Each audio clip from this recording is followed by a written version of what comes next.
and like everything that pretty much that we have starts in childhood. And it really starts with, the definition of perfectionism is a compulsive drive to meet impossible standards. Have you got that? A compulsive drive to meet impossible standards, to earn approval, avoid shame, and feel in control. We've treated anorexics for years, and that describes an anorexic almost to the T. Is about the control, needing approval, and do anything to avoid the shame. So, perfectionism, like I said, is to clarify, it's not about high standards. It's fear based. It's not, wanting to, doing things with the idea that I want to do it the very best, the very best, the very best. That's in there somewhere, but it's mainly fear based. I'm not going to do it good enough because I'm not good enough. It's all about I'm not good enough. And so we have to prove our worth and our doing. And that's where so many of us become human doers instead of human beings. I was thinking back this morning while I was thinking over the talk that my perfectionism, and I am a recovering perfectionist. I don't talk about that as much because I have a whole scope of things that I use to ease the pain of living. But perfectionism was one of mine in that in the household where I grew up. My mother, I had a sister 3 years older, and she could do anything in, a flash of an eyelash. She'd get everything done real quick. And so mother would always say, if she had company come in and wanted something done real fast, she'd get my sister to do it. But if she wanted it done real good, real thorough, she'd get me to do it. And that meant cleaning up the kitchen. I didn't just wash the dishes, I'd wash the cabinets front, and clean the stove, clean the refrigerator, sweep and mop. I did it all. And I really did it for her approval, for her bragging on me. I loved it. And bless my heart, I didn't get a lot of bragging, or a lot of what am I trying to say? But anyway, but I could get people's attention by how I did a job. And so I decided that I needed to go to work, mainly to give me some time away from the house. So I went to work in the theater at age 13. Lied about my age. R.G. Hodge, who was my boss, and he actually was from Winters, not far from here. But he said later he knew I wasn't that old. But he bragged on me, and my Lord, I worked and worked and worked.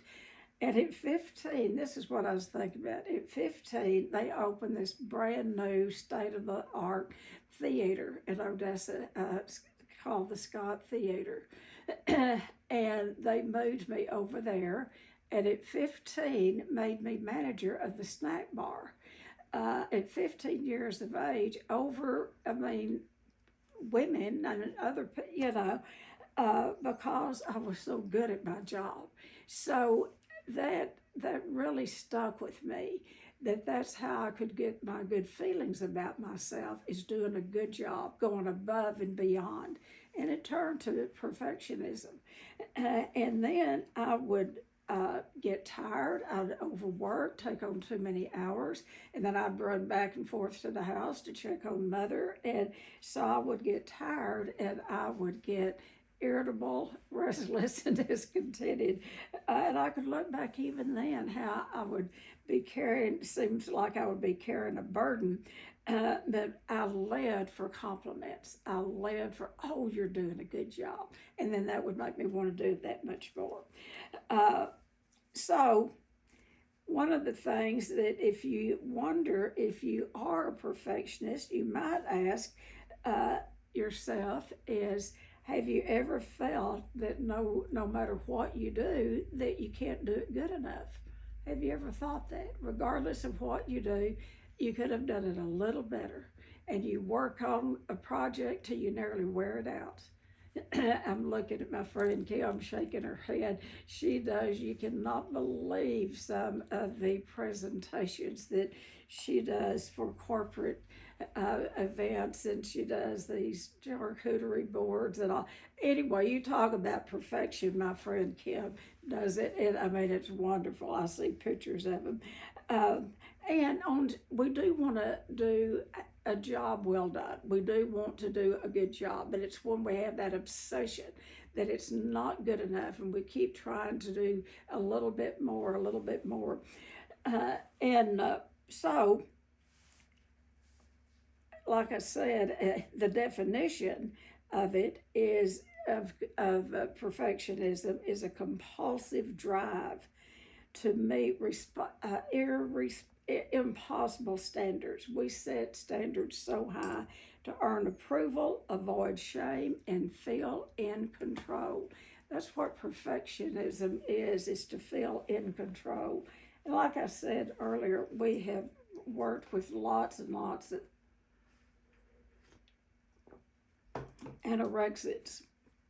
And we see with anorexics that perfectionism is in there really, really strong. Not just not just with your anorexics, but it's more prevalent with them than any of the eating disorders. But it can show up anywhere with people that need that fulfillment. Those people bragging on. And what it is, it's rooted in childhood shame, it's rooted in trauma, and it's rooted in unmet emotional needs. You better say that again.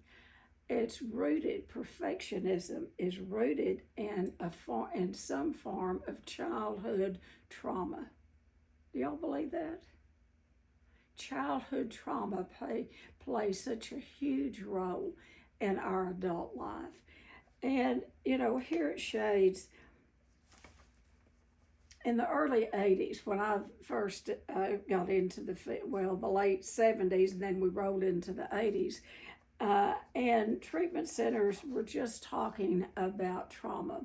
They didn't do a lot of talking about it before, but treatment centers, the trauma was really left to psych centers. And anyone that had a lot of trauma went to a psychiatric center. They medicated them up and down where they had no feelings. So treatment centers were beginning to realize that there was more underneath the addiction that needed to be addressed.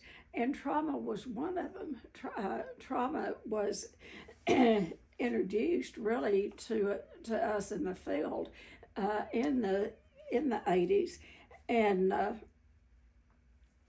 what sparked my attention was I had really never worked on my own trauma. And you can't give away something you don't have. So, after I went to treatment for my eating disorder, I came back and about 6 months later went for a 30-day program down in Florida for trauma. And so that's where these behaviors come, like the perfectionism usually comes from some form of childhood trauma. And that's why we're here at Shades, we're really big on working on that core pain, looking at where the behavior is coming from. And when I just see my friend Gingy just got on. I haven't seen Gingy in a long time. Good to see you, my friend. So we have to go back and look at that core pain.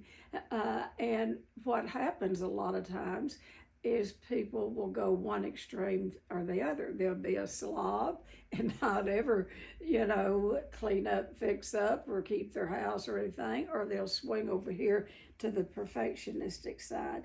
But what it is, it amounts to unmet emotional needs.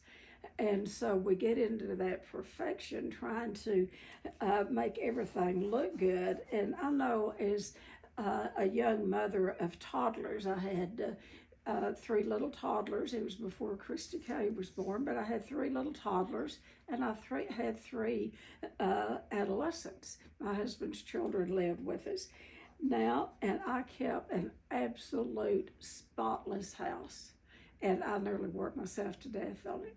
We had tile floors. I want to give you a hint about perfectionism. We had those tile floors that had those squares that was popular in the 60s and 70s. And I would wax that tile floor. Then I'd take a buffer. And this would be when I had the babies down and the teenagers would be in school, and I'd have the babies down for a nap. And I would buff that tile floor, and I'd put my foot on to put some pressure on the buffer so it would do a better job. And I'd count to 50 in every one of those squares. Now, that's a little OCD, that's a lot OCD, but that is a lot about perfectionism. And the only one that really saw it was me and my husband and the kids, But I always played this game with myself that they were going to have a house inspection, and I always had to keep my house clean just in case someone came by to inspect my house. And so that kept me motivated, just in case somebody dropped by. So my outsides, and this is what perfectionism it's about. Our outsides, our insides feel so dark. Our insides feel, if there is childhood trauma that hasn't been addressed, it feels sometimes like a jungle in there. So you can get out here in everyday life and perform in a perfectionistic way and get compliments for it. You can even get pay raises for it. You can get, my friends, Gingy smiling, you can even be promoted because of your perfectionism. But I will tell you, there's a high burnout rate with perfectionism. After a while, the fuse just burns out, So, so how does it develop? How do we get this developed, the perfectionism? And, there's the myth that if I'm perfect, I'm loved. I will be loved if I'm perfect. And that is a myth that is made up in a kid's mind. And I had that because that's when I would get compliments, particularly from my mother, of how good I was cleaning that house and how good that meal was and how good, I'd had to take the laundry over, and I would fold those clothes to perfection just for that, a few little crumbs, those compliments. And then that carried over into work. And when I was at the Serenity House, I had the opportunity of helping start a drug alcohol unit there. And that board of directors were upset when I indicated that I was going to leave and put in another treatment center where we could treat eating disorder clients. And, people, when you're functioning in your perfectionism, you can make a very good employee. But after a while, it's almost like we go dark and we get to where we can't accomplish what we had. But I was at my peak at the Serenity House. They did not want me to leave. And, because you overdo when you're a perfectionist, you do your job, their job. But it's all, I got to where I didn't allow anyone really to do the state paperwork, and each therapist had their notes to take and all. but I was so particular about them. And I would go over every note with a fine tooth comb. And if it wasn't to my perfection, I'd make them do it over. And when the state of Texas would come, we would pass with flying colors. That's what I lived for. And they would, oh, Tennie does such a good job. And that's what you do then is you absolutely burn yourself out. And so how it does, what it kind of comes from criticism, if you've been criticized as a child, or if you've had conditional love, and that's kind of what I had. If I did a good enough job, I would be loved more. That's how I interpret it. And then neglect and abandonment are the highest forms of child abuse. Anyway, so when a child is neglected or abandoned, they in that can become a perfectionist in order to just survive. It becomes a survival trait. And then they become overachievers to avoid the pain of abandonment. Because, if you make yourself indispensable, if they can't do without you, and I always made it so sure that no one could get along without me. They could not. There would be, that deal about the bucket of water. If you want to know how important you are, that bucket of water, you stick your hand in it, pull it out, doesn't make any difference. But a perfectionist will strive all the time to make a difference, to be remembered, to be complimented, that's how we get our good feelings about ourselves. Okay, so what are the consequences of perfectionism? They're with everything, with every addiction, and this goes through the same addiction cycle as drugs and alcohol. Perfectionism does, because it starts with a feeling. Every addiction starts with a feeling. I feel sad. I feel bad. I feel whatever the feeling. I feel guilty. I feel shame. And then when you feel bad enough, then we move from the feeling to the thought. And when you get up in your brain and you think, which is dangerous for an addict, then you think about what you can do to ease this pain. And for a perfectionist, it's you do more, you do more, you do more, you do more. So the consequences of perfectionism is absolute chronic stress. They carry a lot of stress. And the body begins to break down underneath the stress with stress-related illnesses. And burnout, Joe McQuaney, who trained me in the addiction field, said he didn't believe in burnout. What he said was, if we really know what we do in our job, if we're good at our job and we know what to do and we do our job, that when we're healthy, we know when we're overdoing. And so we put, some guidelines on it. We know how to take care of ourselves. And he said that when we're healthy, we don't burn out in a job. We give out. We get tired. We give out.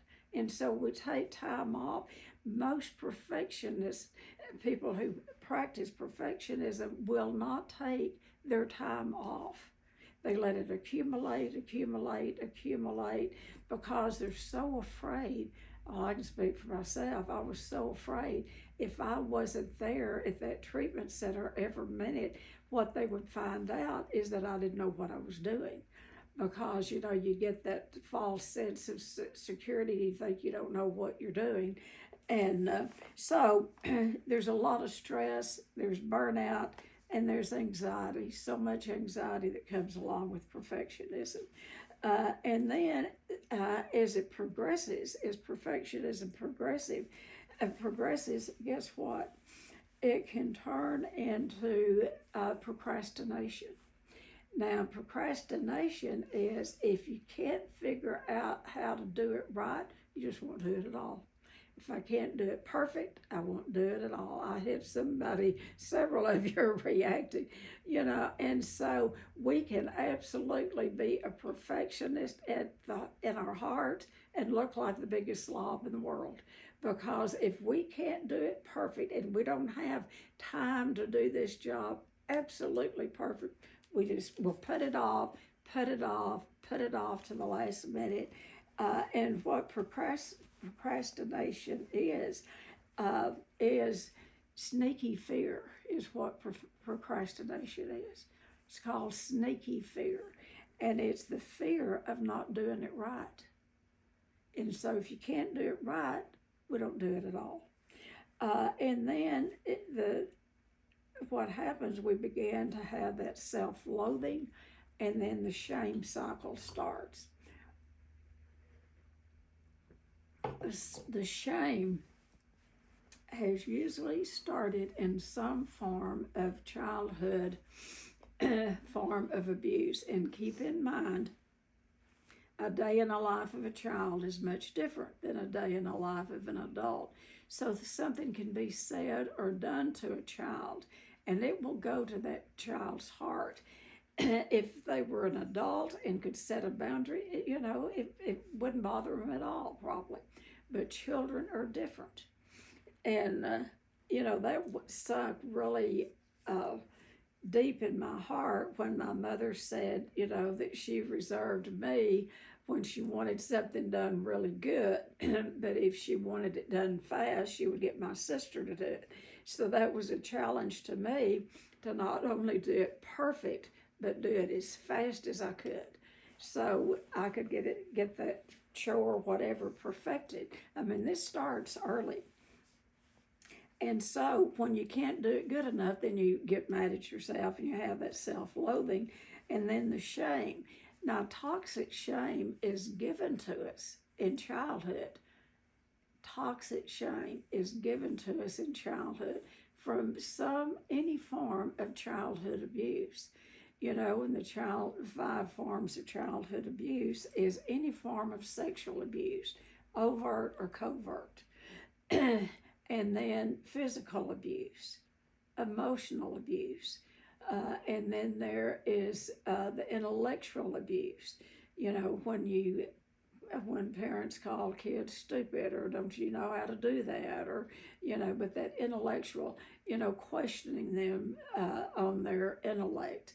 And then the 5th one is spiritual abuse. And so if you've had any forms of that, we've worked with a lot of people coming out of religious homes and, in churches and all, and it's pretty much ingrained in them to do things perfect. That perfectionism can be set up in, Sunday school classes or I know, I take bless my heart, it sounds, but anyway, I take myself to Sunday school, and they had these little envelopes. It was the Southern Baptist Church. And I started there when I was about 8, and I did find God, and He's been with me ever since. But we had these, they'd give us a box of envelopes, and I treasured that box of envelopes. And it had little squares, and it had different things to do throughout the week. And then when you got it done, you checked it off, checked it off, checked it off, checked it off. And I was a little kid, and that's when I got to learning how to make lists and the validation of checking it off of my list, checking it off. And on that Sunday morning, some Sunday mornings, if I hadn't done all of those, I'd probably lie a little bit, I'd fudge on it, and I'd try to read all of those scriptures all together instead of that scripture, a daily scripture. I just sit down and read real fast, or I would lie a little bit. I had to have every box checked so I could hear them say, "Oh, you did so good." That is am I seeking approval from outside, and that's what perfectionism is. Okay, so like I said, perfectionism is the highest form of abuse, and what it does is it can damage relationships because we get into control, and not only do we want to be perfect, we want those people around us to be perfect, particularly those that we're married to. I know, before my husband and I married, he wore white socks with black shoes. He wore pants that were too short. He wore a shirt tail out, and he'd roll up his cuffs. I mean, he'd be clean and neat and all. But in my mind, I thought I can tolerate this right now. But as soon as we get married, I remember we went down to Galveston on a honeymoon. I bought him, that was before Walmart or anything. I found me a J.C. Penney's or a Sears somewhere, and I bought him some longer pants. I did away with those white socks because the perfectionism in me, I wanted him to look good because he was representing me, and I want him to look perfect and cute. I mean, this stuff is what it is pretty sick. So perfectionism isn't the path to peace. It's a trap door to emotional bankruptcy. Think about that. Perfectionism isn't the path to peace. It's a trap door to emotional bankruptcy. When you just give and give and give and give, after a while the well runs dry. You give yourself out. And then you can't even work up to baseline. You can't even get yourself up to baseline, and kind of because a perfectionist doing what normies do, work 8 hours, go home, to a perfectionist, that is nothing. 8 hours is nothing. And we stay and we go ahead and get that report done and we do this and we do that, hoping someone's watching. And you may not do your perfectionism like that. I'm just speaking for me. That's how it was for me. Okay, so perfectionism is how it shows up as self-abuse. One thing is the inner critic becomes a lifelong abuser, and it will say things like, you should have known better than that. You knew better. Why did you do that? Why did you leave that undone? And it'll say things like, I am so stupid. I'm just stupid. And then you'll say things to yourself. This is that inner critic. And you'll say things like, why can't I get it right? I never can get it right. I don't care what I do. I can't. Those are the things that inner critic says. Do y'all ever have that? Where, I didn't get it one more time. I didn't do it good enough. And so ask yourself, when that inner critic is active in your brain, ask yourself, would you talk to a friend that way? Would you say those things to your best friend? Would you say those things to your children? Would you say, you are so stupid? Why didn't you do that the way that I told you to? Why didn't you do it sooner? Why didn't you know all that critical inner critic will absolutely get us down. And that is one of the things that's got to change. So what do? How do you break this cycle? How do you break the cycle? One of the things is you start having a little compassion for yourself. And I say that I've told you this little story. I had the opportunity of working with it. They brought a group of Russians over here many years ago, 30 years probably, and they were taking them across the United States to every treatment center, teaching them about drugs and alcohol, and not so much eating disorders, but basically drugs and alcohol. And then codependency had just come on the scene. So they contracted with myself and a friend of mine, therapist friend down in Florida, and I went down and we worked with this group of Russians for 1 week. And they couldn't speak English and we couldn't speak Russian, but we had an interpreter. And they'd been here long enough that they had picked up some speech. And so at the end of that, and we did codependency and we did role playing and we did anger work. And it's amazing what you can do even if you can't speak the same language, because it is the language of the heart. But I had this one woman. And what she said was, I thought it was the sweetest thing. She said, I have taken a liking to myself. And that is how to counteract perfectionism, is to take a liking to ourselves. Take a liking. And would you treat your best friend the way you treat yourself sometimes? So cut yourself some slack. Practice mindfulness, practice meditation. I was looking at my friend Jeff there, meditation, because I'll tell you, it's real hard for perfectionists to meditate, because you have to lay down, or you don't have to, you can sit in a chair, but you have to get still. You have to still the body, and you have to still the mind. Be still. My favorite verse in the Bible is, be still and know that He is God. And then I broke it down to be still and know, just have a knowing. And then be still. And then the last part of that is be. We have to just learn to be who God uniquely made us to be. Be still and know that He is God. And one of the things that will help you do that is meditation. And I'll tell you, the first time I tried guided meditation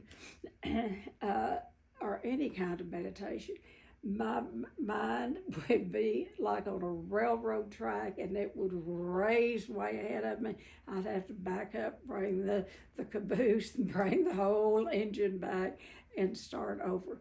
It is about concentrating, staying focused, being conscious, because we go unconscious with perfectionism.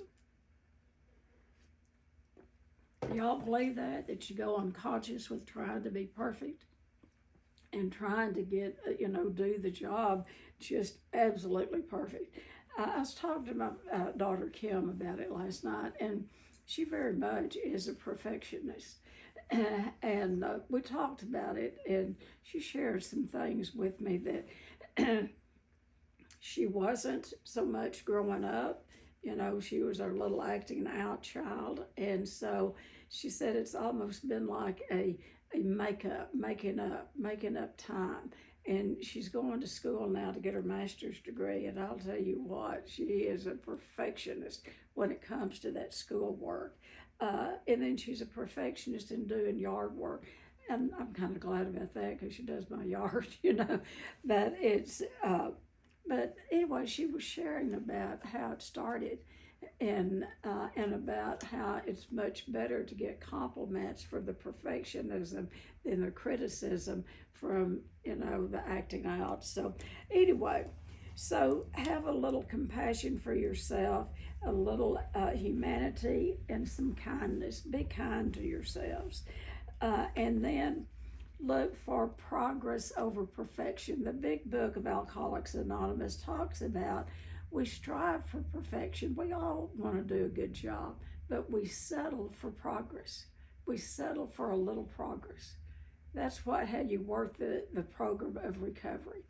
You're not going to work a perfect program. And, people early in sobriety sometimes relapse from trying to get their program perfect. We are human beings. And so it's about cutting yourself a little slack and being kind to yourself. And so progress, see if you can make a little progress rather than perfection.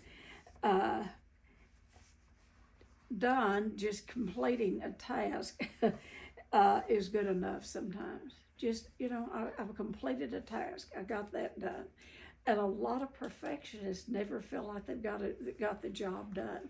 They're always on the next idea, or they'll tear all of whatever they've done down and start completely over. I've seen people do that. And so progress over perfection.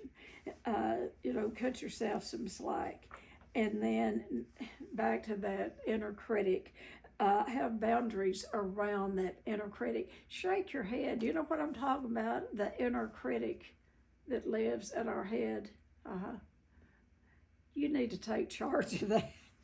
Name it. Talk back to it. You take charge of that, what's going on in your head, that inner critic. And I will promise you, when you do a lot of your inner child work, you'll be able to trace it back to some form of trauma in your childhood. Either that you couldn't do anything right, or that was what was the message that you got, or that you got complimented. If you did, the better you did, the more compliments you got. So trauma is trauma. Trace it back. And then in recovery, we need community support. You can't do this by yourself. Find you a good therapist. Come do an intensive. Find safe spaces to go, like 12-step programs, and do 12-step, use the 12 steps on perfectionism, because the 12 steps will help with any problem you have. It's not reserved just for drugs and alcohol and eating disorders. It's for any problem that you have. And if you don't know what the problem is, you'll never find a solution. The power of the solution depends on the power of the problem. That's why when people are working the steps, a lot of times we spend a lot of time on step 1, figuring out what is my problem here before you ever go to the solution. Okay, so then the last thing is reparent yourself. Do affirmations. Treat yourself kindly. I've already said kindly before, but offering love and safety and acceptance to that maybe your youngest self, your younger self missed, and reparenting yourself in a healthier way. Put your arms around yourself and just hug yourself at times, and commend yourselves for for just getting up this morning and being here on this Zoom.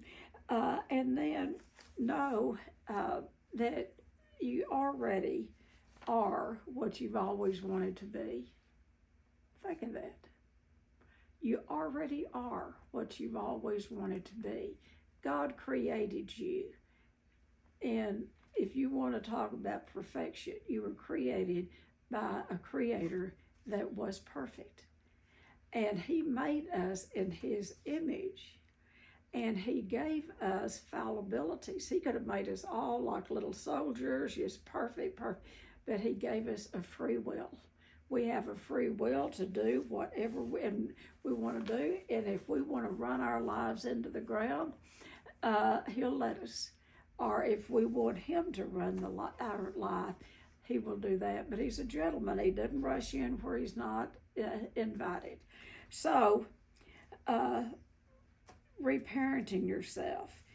And, that is through spirituality. That's offering love, safety, and acceptance to your younger self. So what I'd like for you to do is just take a deep breath. Just right now, just take a deep breath in. Just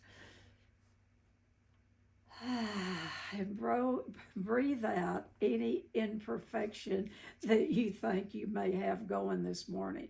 Just breathe it out and say, I am enough. I am enough. I have a friend in Wichita Falls that started a movement, and she still has it going. And it's called I'm Enough. I am enough. And what she does with that, and she started it because she never felt like she was good enough, but she started this movement, and it started out working primarily with women, but then she's gone out and sort of to different avenues, and she does a lot of work with children in her area, and helping them with the self-esteem, children that don't have close to start to school, or she'll get boxes, and she has a whole team that helps her. She'll get boxes of school supplies, and for the kids that won't have the money to buy school supplies. So anyway, and her whole theme is, I am enough. I am enough. I am whole. I am worthy.